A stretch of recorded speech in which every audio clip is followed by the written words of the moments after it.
We didn't take them, we're taking, we're trying to get them out as fast as we can. And we're doing record business on that. And we just won a big case where we're allowed to send back hundreds of criminals to Venezuela. Just won that today in the Supreme Court. I'm happy to hear. But we do have a lot of people are very concerned with regard to South Africa, and that's really the purpose of the meeting, and we'll see how that turns out. But we have many people that feel they're being persecuted, and they're coming to the United States. So we take from many locations if we feel there's persecution or genocide going on. And we had a lot of people. I must tell you, Mr. President, we have had a tremendous number of people, especially since they've seen this. Generally, they're white farmers, and they're fleeing South Africa, and it's it's a very sad thing to see. But I hope we can have an explanation of that, because I know you don't want that. It's a kind of a different meeting. Normally we have meetings, we talk about trade, and we'll be talking about trade and other things.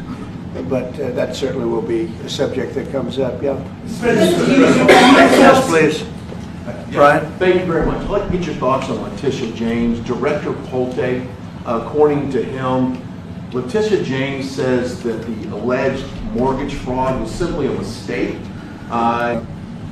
Mortgage documents and fraudulent everything. Yeah, I think she said the father was her husband, which she had to have a husband, so she chose her father, and she put it down. And she had didn't she sign in Virginia? Yet she said she lived in Virginia. Yet she's the New York State Attorney General. She did that for tax reasons, so she could take advantage of taxes.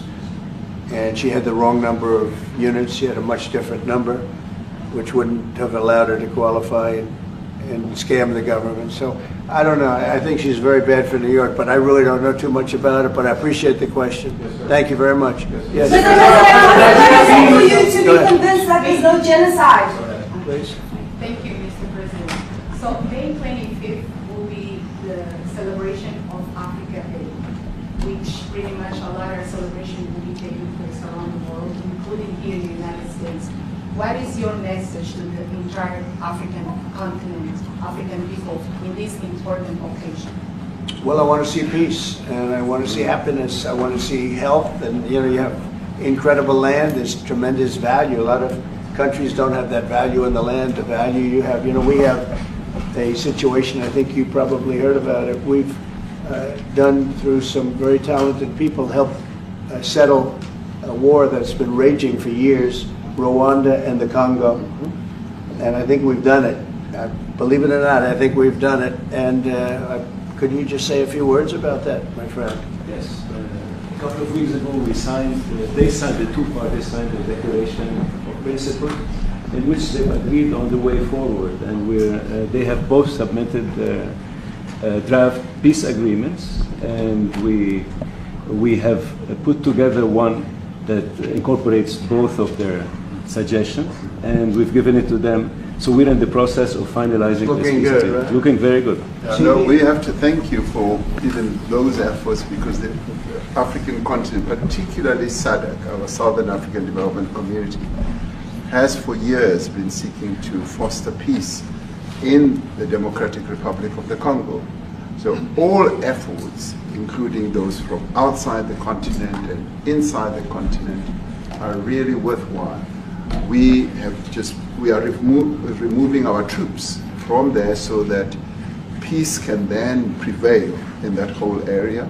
And we hope that with the support of the international community, we will really have peace in that area. It's so vital, it's so important for the whole region. Well, we sent our people there, and I think we did a very good job, as headed by my friend, and that was great. That was great. I mean, I'm just hearing phenomenal reports, because all I'm hearing is death, and they're chopping heads off, and it's horrible over there.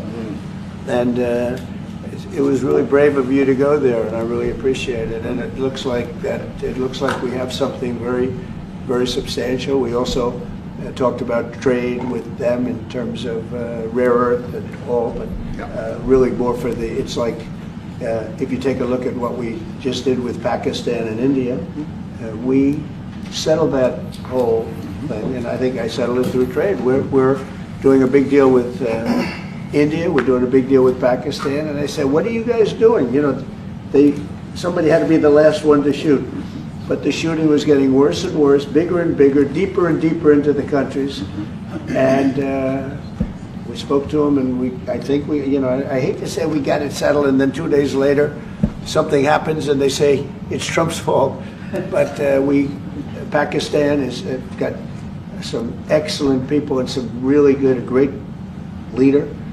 And India is my friend, Modi. And he's a mutual friend. Yeah, he's a great guy.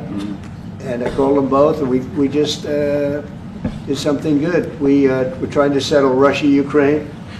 We spoke with President Putin for 2.5 hours the day before yesterday. I think we made a lot of progress, but that's a bloodbath. 5,000 people are being killed a week, 5,000 soldiers a week, not including people in cities and towns that are also being killed. So we're trying to help. And it doesn't affect us. It's not our people. It's not our soldiers. It's Ukraine and it's Russia. But if we can save 5,000 souls, we'll do it. You know, we're pretty good at it. But that's a bad situation. That is a really bad situation. Well, you'd recall when President Zelensky was coming to South Africa, that's when I spoke to you. That's right. We both agreed that we need to push the peace message so that there can really be peace. And we've been involved in the Ukraine-Russia conflict for quite a while. Through my Minister of State Security here, we've been dealing with them, the exchange of children who were taken away, going through names and addresses and all that. So we've been invested in that whole process as well. And the moves that you're making are fully supported by us because we would like to see the end of that war. It's true. I called Zelensky, and they said, he's in South Africa. I said, what the hell is he doing in South Africa? He was talking to us. We got this big. That's a strange one. I said, what are you doing in South Africa? Yes. That's a strange one. He's trying to make peace. Or we're taking him. You know, we were lucky because we had the great Nelson Mandela who taught us how to create peace, to make peace. So we were imparting some of those lessons to him, some of those learnings. And I specifically mentioned to him that this is how Nelson Mandela taught us that when you want to have a peace in a country, do it on an unconditional basis and sit down and talk.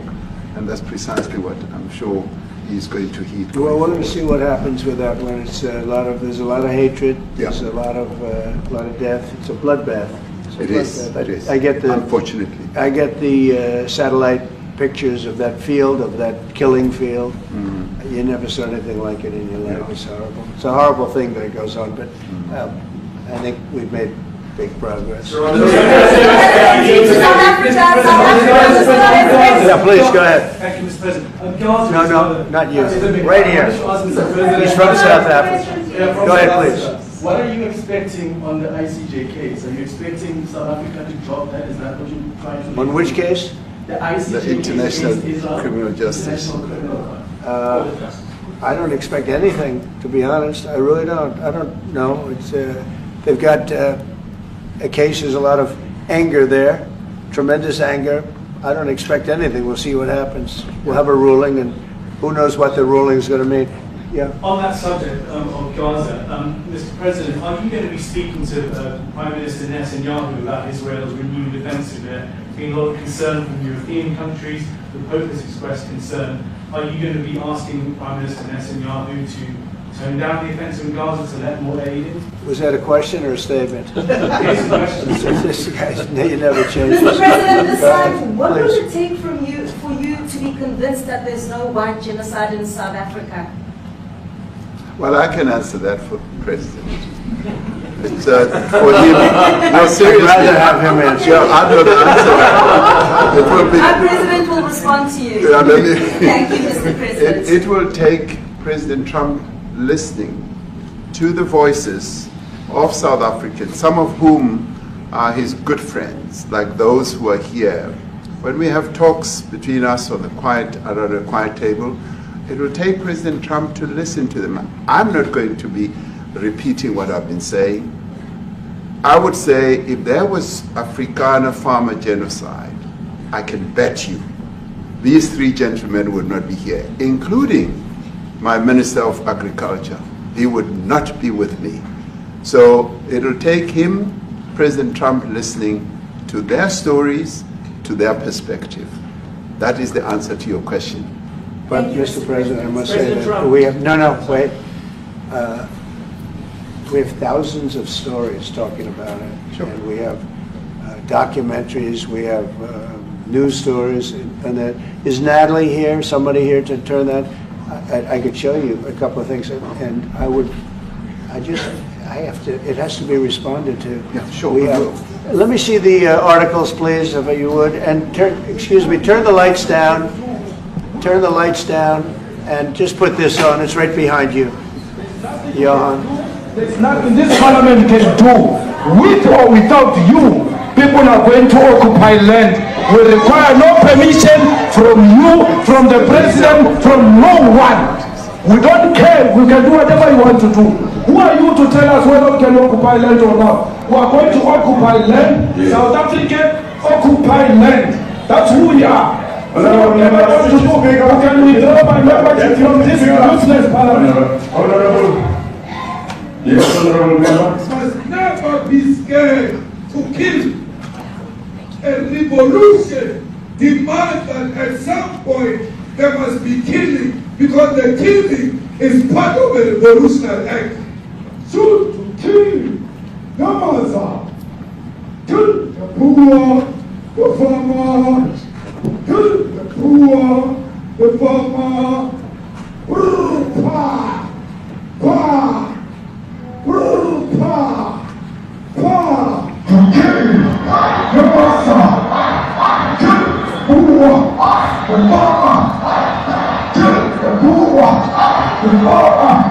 The man of D-Day in PE is a white man.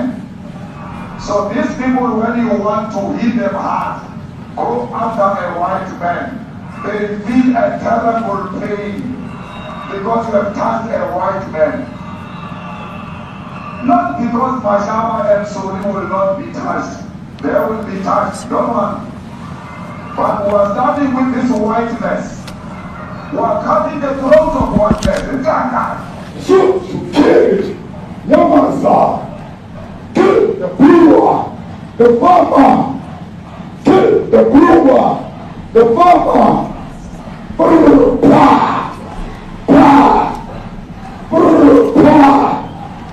Shoot to kill. Yamaza. Kill the brewer, the farmer.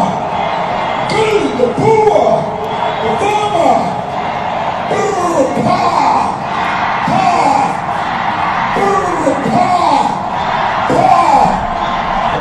I don't know what's going to happen in the future. I'm saying to you, we have not called for the killing of white people, at least for now. I can't guarantee the future. Yeah, but, I mean, you'd understand somebody watching that, especially as it gets shared on Twitter. They freak out. It sounds like a genocide over there.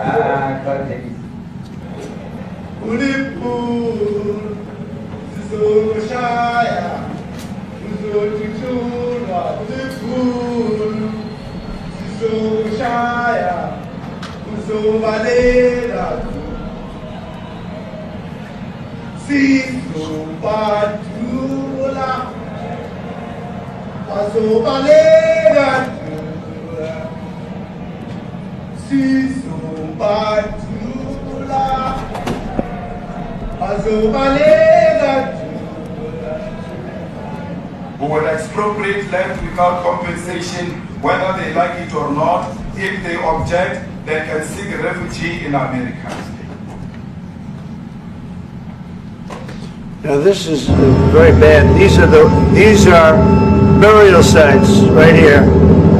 Burial sites.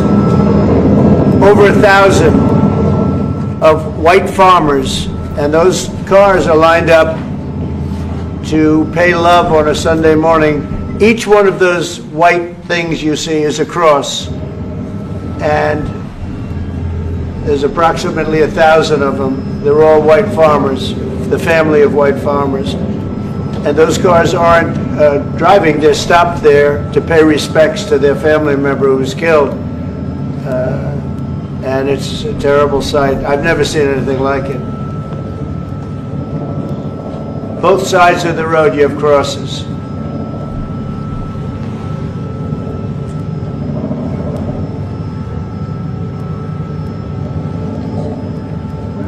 Those people were all killed. Have they told you where that is, Mr. President?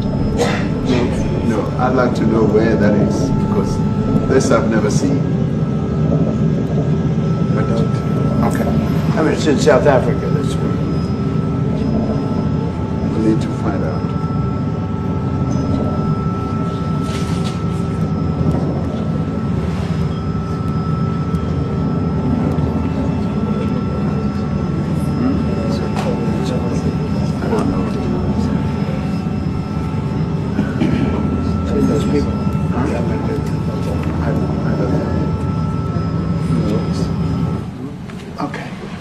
Mr. President, the Pentagon announced that it would be accepting a Qatari jet to be used as Air Force One. What are you talking about? What are you talking about? You know, you to get out of here. What does this have to do with the Qatari jet? They're giving the United States Air Force a jet, okay? And it's a great thing. We're talking about a lot of other things. It's NBC trying to get off the subject of what you just saw. You are a real, you know, you're a terrible reporter. Number one, you don't have what it takes to be a reporter. You're not smart enough. But for you to go into a subject about a jet that was given to the United States Air Force, which is a very nice thing, they also gave $5.1 trillion worth of investment in addition to the jet. Go back, you ought to go back to your studio at NBC, because Brian Roberts and the people that run that place, they ought to be investigated. They are so terrible the way you run that network, and you're a disgrace. No more questions from you. Go ahead. Go ahead, talk about that. His name is Peter something. He's a terrible reporter. Quiet. That's my question now. Let's go. Thank you so much. President Trump, Anna Pizarro from ENCA in South Africa. Thank you very much. Thank you very much, Steve. What would you like President Ramaphosa to do about the situation I that we've don't just know. seen on the screen? I don't know. Look, these are articles over the last few days. Death of people. Death. Horrible death. Death. I don't know. But you know that To there pick are anyone, people who are white South Africans are fleeing because of the violence and racist laws. And this is all, I mean, I'll give these to you. No, I'd like So to- when you say, what would I like to do? I don't know what to do. Look at this. White South African couples say that they were attacked violently. And, President Trump, when will you go and see for yourself if it is indeed true? well, I could do that. Look, here's burial sites all over the place. These are all white farmers that are being buried. And he asks about a jet that was given. You ought to be ashamed of yourself. You know, you are so bad. You're such a bad reporter.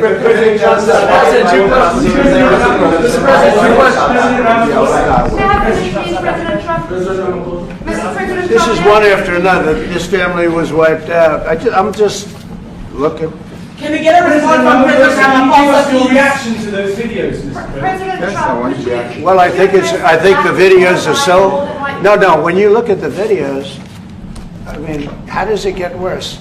And these are people that are officials, and they're saying that kill the white farmer and take their land.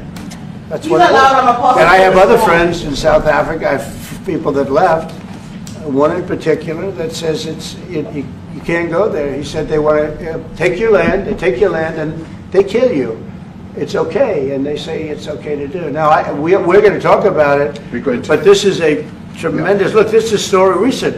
These are all people that recently got killed. Yeah. And I don't know how it can get any worse. These are and you know, the men that you saw, the people that you saw in that movie, those are officials. Those are people that were in office. They had one march, they had a dance in your parliament, whatever you may call it, legislature. Well, let me clarify that. Yeah, let me clarify that, because what you saw, the speeches that were being made, one That is not government policy. We have a multi-party democracy in South Africa that allows people to express themselves, political parties to adhere to various policies, and in many cases, or in some cases, those policies do not go along with government policy. Our government policy is completely against what he was saying, even in the parliament. And they're a small minority party, which is allowed to exist in terms of our constitution. But you do allow them to take land. No. You do allow them to take land. Nobody can and take then when land. they take the land, they kill the white farmer. And when they kill the white farmer, nothing happens to them. No, there is nothing happens to them. There is criminality in our country. People who do get killed, unfortunately through criminal activity, are not only white people. Majority of them are black people. And we have now The been farmers are utilized. black. The farmers are not black. We I don't now- say that's good or bad, but the farmers are not black. And the people that are being killed in large numbers, and you saw all those grave sites, and those are people that loved ones going, I guess on a Sunday morning, they told me, to pay respect to their loved ones that were killed. Their heads chopped off. They died violently. And, you know, I mean, we're here to talk about it, and I didn't know we'd get involved here. But I will say this, that if the news wasn't fake, like NBC, which is fake news, totally, one of the worst, ABC, NBC, CBS, horrible. But if they weren't fake news like this jerk that we have here, if we had real reporters, they'd be covering it. But the fake news in this country doesn't talk about that. They don't want to talk about it, but now they have to talk about it. But they won't. This won't even be a subject. They'll have him talking about why did a country give a free, think of this, why did a country give an airplane to the United States Air Force? Okay, the United States, not to me, to the United States Air Force, so they could help us out, because we need an Air Force One until that's Air Force One, it's being built. 2 of them being built. But Boeing's a little bit late, unfortunately. So why did they give us a plane to the United States Air Force? That's what that idiot talks about after viewing a thing where thousands of people are dead. I'm sorry, I don't have a plane to give you. I wish you did. I'd take it. I would take it. If your country offered the United States Air Force a plane, I would take it. Okay. But coming back to this issue, which I really would like us to talk about, and talk about it very calmly. We were taught by Nelson Mandela that whenever there are problems, people need to sit down around a table and talk about them. Well, there are problems. And this is precisely what we would also like to talk about, including, of course, trade matters, investment matters. So the issues that concern you as the United States. Those are all recent. Those are all deaths. Yeah, in many ways, I mean, one should say you are a partner of South Africa, and you are raising concerns, and these are concerns that we are willing to talk to you about. Let me just add quickly, you know, the criminality that we are experiencing in our country needs quite a lot of technological capability. And in one of our areas in South Africa, we're using US technology, which is able to, in many ways, identify where shootings are happening and all that. And I'd like to talk about that, because there is support that we can get from you as the United States to help us deal with all these acts of criminality. And that is what I believe partnership is all about. And we are here as a partner so that we can help each other whenever there are challenges. So I'd like us to discuss it, and of course outside of the media, so that we sit down and have a really good discussion that will lead to good outcomes. Are there any other further punitive measures that could be in place should you not be satisfied that South Africa is fixing some of the very bad things, in inverted commas, that you tweeted are happening?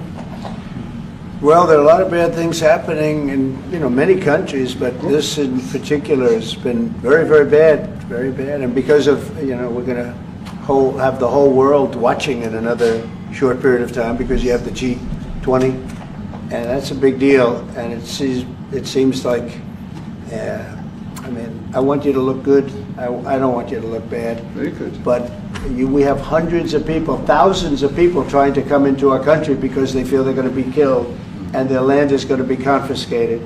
And you do have laws that were passed that gives you the right to confiscate land for no payment. You can take away land for no payment. I want to clarify that, because we have a constitution. Our constitution guarantees and protects the sanctity of tenure of land ownership. And that constitution protects all South Africans with regard to land ownership. However, we do say, because we've got to deal with the past, the government, and as your government also has the right to expropriate land for public use. And you're doing that. And we've never really gotten underway with that. And we are going to be doing so. You're taking people's land away we have not. from them. And those people in many cases are being executed. They're being executed. And they happen to be white, and most of them happen to be farmers. And that's a tough situation. I don't know how you explain that. How do you explain that? They're taking people's land away, and in many cases those people are being executed, and in many cases it's not the government that's doing it, it's people that kill them and then take their land, and nothing happens to them. But we have thousands of people that want to come into our country. They're also going to Australia in a smaller number. But we have thousands of people that want to come into our country, and they're white farmers, and they feel that they're going to die in South Africa, and it's a bad thing. Yeah, what can South Africa do? What concessions would you like to see them make to improve relations with the United States? Then I have one more for President Ramaphosa afterwards. Well, you know, we just spoke about, I got them a very, very complex machine, 150 of them. I was asked by the president if it could help, and I did that. And you know, I have great feeling for all countries. I deal with all countries, but I have a great feeling for South Africa because I have friends. I have a couple of friends, a few friends here today. I have many friends from South Africa, but many of those friends are not, they can't go back. I have Elon is from South Africa. I don't want to get Elon involved. That's all I have to do, get him into another thing. But Elon happens to be from South Africa. This is what Elon wanted. He actually came here on a different subject, sending rockets to Mars, okay? Yes. He likes that better. He likes that subject better. That's right. But Elon is from South Africa, and I don't want to talk to him about that. I don't think it's fair to him. That's right. But I will say that people are fleeing South Africa for their own safety. Their land is being confiscated, and in many cases they're being killed. And that scene of, you see how many crosses they have. Those crosses, that's a dead person in every one of them. And those trucks or cars are paying their respects to all of those dead people on a Sunday morning. That's a rough thing to explain away. And the problem we have, and the way, you know, a correct and a fair media exposes things. But we have a very corrupt media. They won't even report this. If this were the other way around, it would be the biggest story. Now, I will say apartheid, terrible. That was the biggest story. That was reported all the time. This is sort of the opposite of apartheid. What's happening now is never reported. Nobody knows about it. All we know is we're being inundated with people, with white farmers from South Africa. And it's a big problem. Marco Rubio was telling me he's never seen anything like it. The numbers of people that want to leave South Africa because they feel they're going to be dead very soon. Yes, please. I was going to say, Brian, go. If I could just ask you a question. 72% of farmers in your country are white. If they flee, do you feel that maybe the economy could collapse? You may not have a gap to fill in those people that need to replace those farmers. You know, I'd like my Minister of Agriculture, who is white, who comes from an opposition party to mine, who's joined my government at my invitation to address this very issue, including the question that you've just raised. John? Thank you very much, Mr. President. Yeah. Mr. President, thank you for welcoming us to the White House, I would say we have a rural safety problem in South Africa. I don't think anyone wants to candy coat that.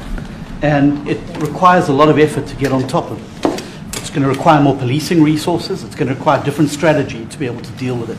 But certainly the majority of South Africa's commercial and smallholder farmers really do want to stay in South Africa and make it work. And I've just come from the largest agricultural show in the Southern Hemisphere with organized agriculture and farmers, and the majority of them want to stay.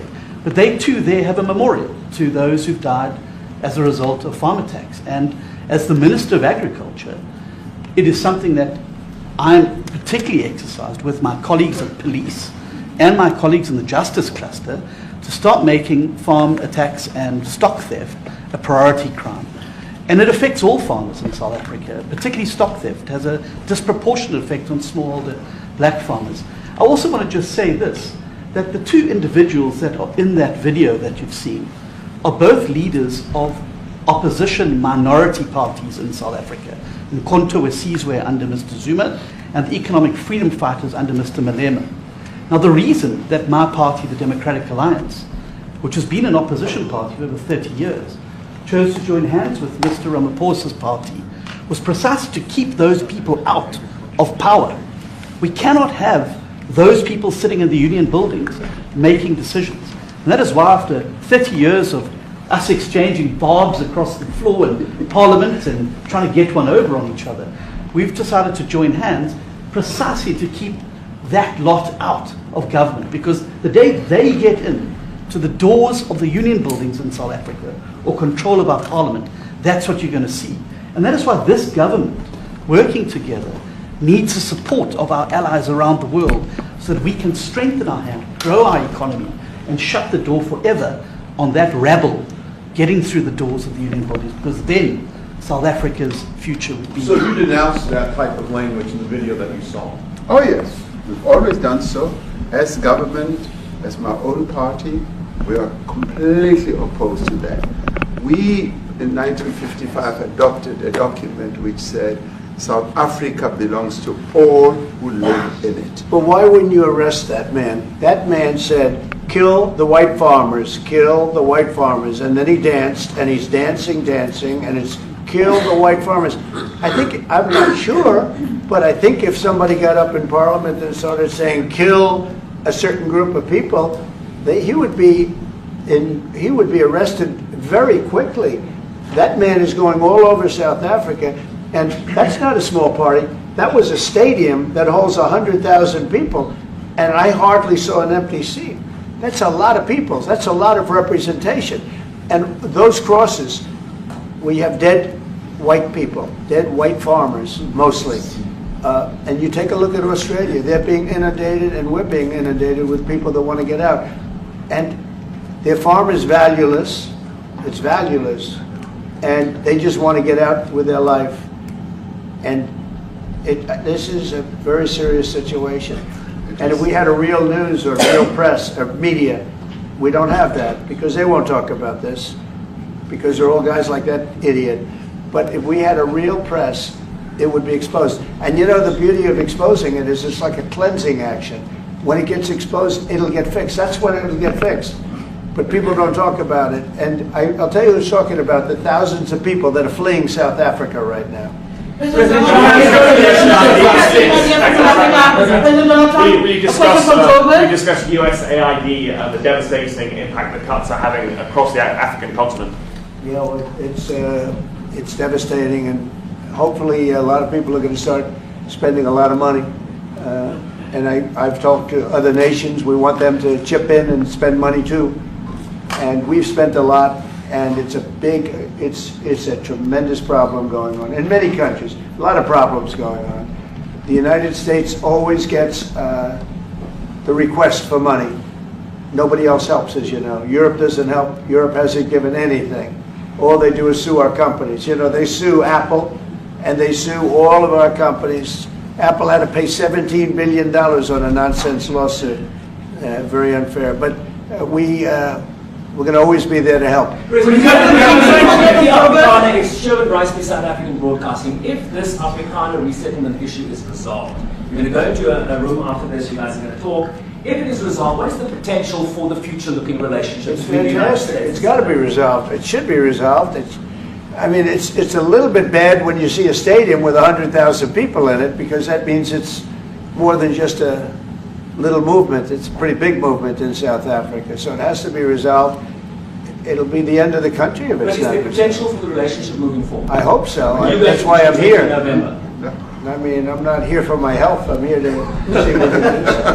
No, I'd like to see. I have friends. I can tell you, Ernie Els and Retief Goosen, they feel so strongly they wanted to be here on behalf of South Africa, not on behalf of me. And, you know, they said, can we be here for this? Because they love the country. Ernie, do you guys want to say a couple of words? I hate to put you in this. This is tougher than sinking a 3-footer. They have, and they've sank many 3-footers. Thank you, Mr. President, and thanks for the honor of being here. We've known each other a long time. We have spoken. You know, we're proud South Africans. I still have my South African passport. You know, we travel with this passport, you know, and I got my visa here. So, you know, but we want to see things get better in our home country. That's the bottom line. It's been 35 years since the transition. President Ramaphosa was right in the middle of the transition time in 1990 and before that. So it's been 35 years of ANC government. And I know there's a lot of anger, you know, through the transition. There was also a lot of stuff happening in the apartheid days. You know, we grew up in the apartheid era. But I don't think two wrongs makes a right. You know, President Mandela, when he came out of prison for all that time, didn't come out with hatred, you know, and really unified our nation through sport. You know, we won the Rugby World Cup in '95. 4 times. We won the African Nations Cup, soccer. You know, we won some majors as golfers and so forth. So what I'm trying to say is, you know, this has been a long time coming. That's why we really wanted to meet you, meet the administration, and see our way forward, because we still want to see our country flourish. You know, we've got some great things going on. Business is getting involved with government. Farmers are getting involved in local municipalities, trying to rebuild some of the infrastructure that's been decaying for a long time. So there's a lot of coexistence going on and help from a lot of areas. But I feel we need the US to push this thing through. We've got a great ally if we can have the US. It's always been an ally of South Africa for a very long time. Even in the days of the war, you know, up in Angola, you know, you guys helped us. So very important for us to have your support and you know, get the change we need. Where did you do that well? You might have done that even better than he plays golf, which is almost impossible. Johan, please. Sorry, Mr. President, if you had to wind all of those tapes properly, you will see I'm the biggest target of that rabble-rouser. Number one for over 10 years, Mr. Malema. In fact, the first time I met him, he was in the youth league with that gentleman, and look how he's changed. Right. We have too many deaths, but it's across the board. It's not only white farmers, it's across the board. And we need technological help. We need Starlink at every little police station. We need drones. I actually got drones donated for the peace parks to stop elephant and rhino poaching. And his predecessor stopped the importation because he said the United States would spy on us.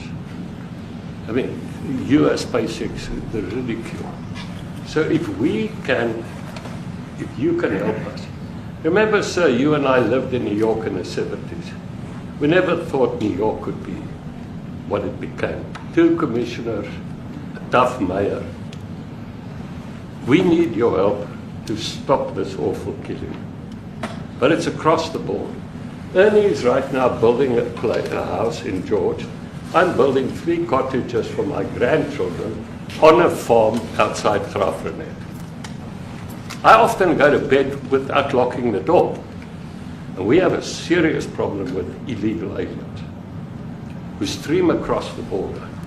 And if you really look at our statistics, a lot of these murders, firstly it's unemployment and illegal aliens. And then I met Vice President Bartz many years ago, the Charlie Rose show. My wife loved the book. And she reminded me this morning that you emphasized the devastation that occurs when big companies leave towns and cities, and there's a culture of dependency that develops. And I remember you discussing it. Now that's our problem. If we don't get our economy to grow, the culture of dependency and the lawlessness will increase. I've been against apartheid all my life, and I'm their #1 target. Please just Google my name and Malema. You'll see it, sir. He marched on the farm. But the crime is bad. The crime is terrible, sir, but Mr. Steenhuisen won't admit to it, but he runs the Western Cape, where I live. And the biggest murder rate is in the Cape Flats.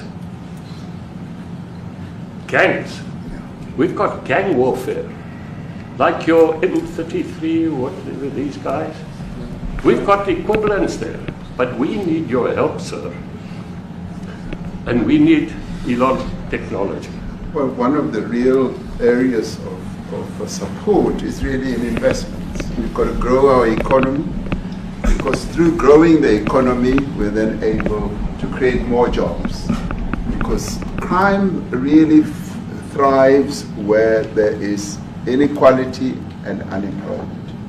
And that is one of the reasons that has brought us here, to improve our investment relations, our trade relations, so that we can preserve the number of jobs that your companies have created in South Africa. By virtue of what we export to you, we are able to create up to 500,000 jobs in the auto industry, in the agricultural industry, and a number of other industries, mining, where we export things to you. And we also know that as South African companies invest here, you are also able to create jobs. So it's a mutually beneficial relationship. So our main real reason for being here is to foster trade and investment, so that we are able to grow our economy with your support, and so that we are also able to address all these societal problems, because criminality thrives when people are unemployed, when they have no other hope to eke out a living.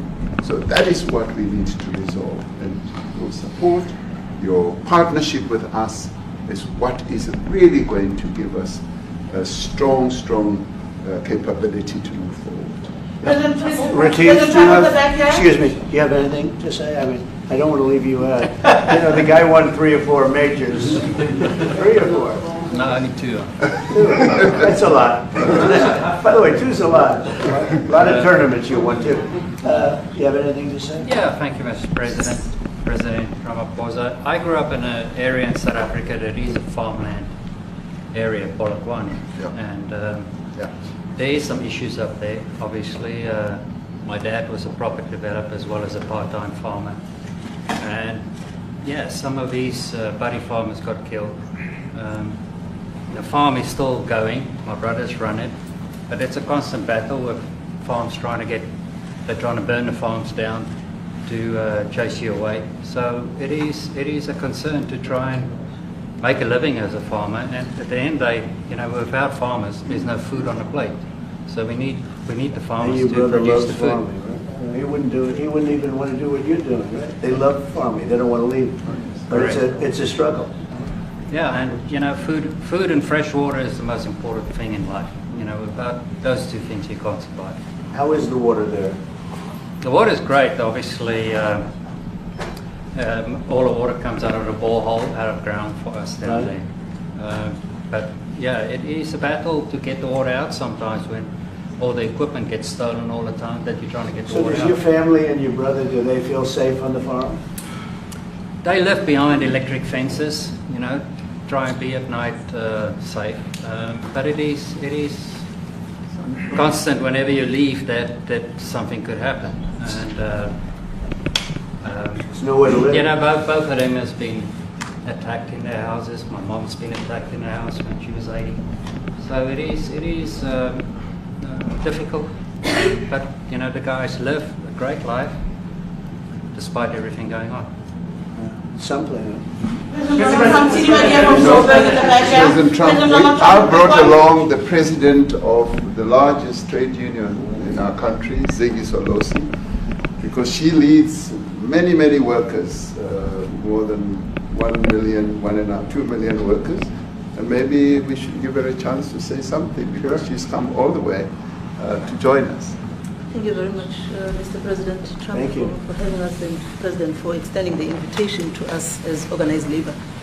And I must say that we are here to support the initiative that has been made by our government with business, of course, as organized labor. We've been coming to Washington on the AGOA trade relations in the previous regime, and I think at the center of it all, for me, it is exactly what Mr. Rupert has said, the importance of us growing the economy. We have always emphasized when we were here and kept on coming and negotiating on AGOA that the 600 US companies that are based in South Africa, as you said, President Ramaphosa, 500,000 jobs will be wiped out. We need more foreign direct investment in our country. We are not just talking about those that will lose employment, but we are talking about over 40% of people that are unemployed, that have no hope of ever finding a job. And we think that, correctly, as they have said, that we need to deal with the issue of porous borders in our country, so that everyone that comes in is documented. We also need to, and I would have thought that the minister would address the issue of land expropriation and how the policy works in South Africa. Recently, President, as you were preparing to come here on the news, in, I think it was in Natal, there was a handover of farms, and white farmers were saying, we are donating the land, but also there's a willing buyer, willing seller in South Africa. So there is no expropriation without compensation, but it is a willing buyer, willing seller. And that white farmer was even saying, President, that the government is even paying more in buying the land than what the land is worth of. And I think those are the realities, President, that we must say that we need to address, of course, but also the importance of agriculture linked to AGOA. People rely on it, and I think, as Retief said, for survival and living. But lastly, for me, President, is also the issue of the crime statistics. There is no doubt about it that we are a violent nation, you know, for a number of reasons, and we're not condoning anything. But also, if you go into the rural areas where black majority are, you would see women, elderly, being raped, being killed, being murdered, and these are black elderly women that would be found throat slits, raped multiple times, and all of that. And the problem in South Africa, it is not necessarily about race, but it is about crime. And we think that we are here to say, how do we, both nations, work together to reset, to really talk about investment, but also help us in how we can have the technology and everything that is needed, President, to really address the levels of crime that we have in our country. Thank you very much. Thank you very much. President Trump, genocide is a very strong word. I'm wondering if you've made up your mind as to whether you believe genocide is occurring in South Africa, or you still have doubts, and if you have made up your mind, why invite President Ramaphosa here today? Well, I haven't made up my mind. I hate to see it from the standpoint of South Africa, but also, I'm trying to save lives. I'm working with Russia and Ukraine. I don't have to do that. It's not our war. It was started by other people. It was helped along by our past administration. It would have never happened if I were president, but I'm trying to save lives. And no matter where. Rwanda, I have nothing to do with Rwanda and the Congo, but I felt I had a very talented person in this administration, and I sent him there, and he did an unbelievable job, I think. I mean, we're going to find out, but he's done the hardest part of the job. It should happen. If I can save lives, I want to save the lives. If it's in Africa, that's great. If it's in Europe, if it's wherever it may be. And it's a very small investment to do, believe me, compared to what the consequences are. So I hope we can do something. Look, I have so many friends. These two men, I have great admiration for them because I know what they do for a living. Yeah. And that's a very hard living. Going from city to city, from country to country, and hitting a ball 350 yards like they do, and better than you and I. Getting the ball in the hole. It's a very tough, with lots of people watching, right? Yes, that's a very tough living. They're champions. I respect champions, and I respect very much. And I think the country is very lucky. They really wanted to be here. That's true. They could be elsewhere. They could be on a beautiful fairway someplace, and they wanted to be here. So. My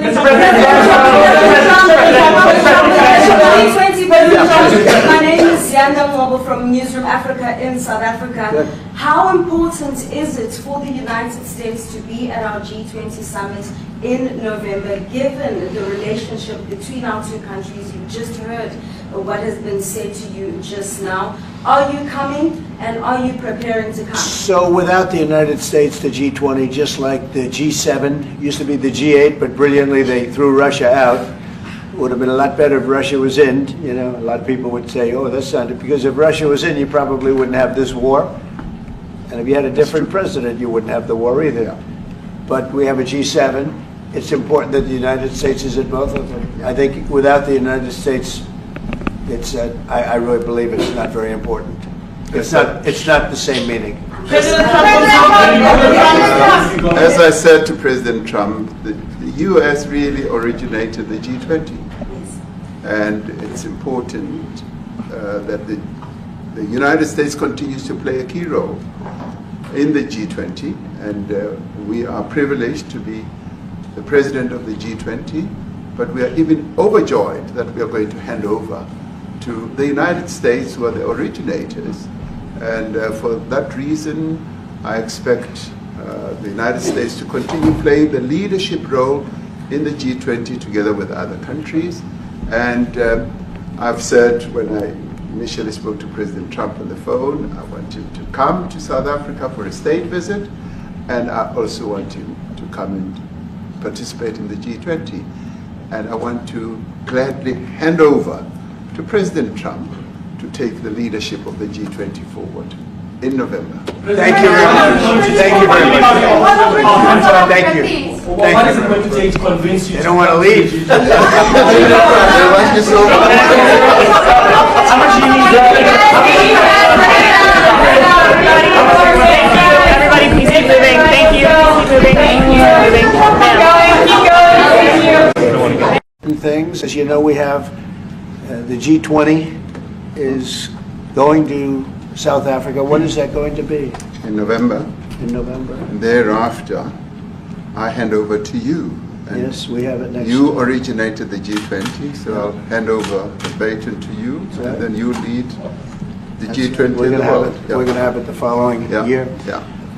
So we'll be discussing many things, and some of the things you've been reading about in the papers and the media. And I would say that, look, the president is a truly respected man in many, many circles, and in some circles he's considered a little controversial.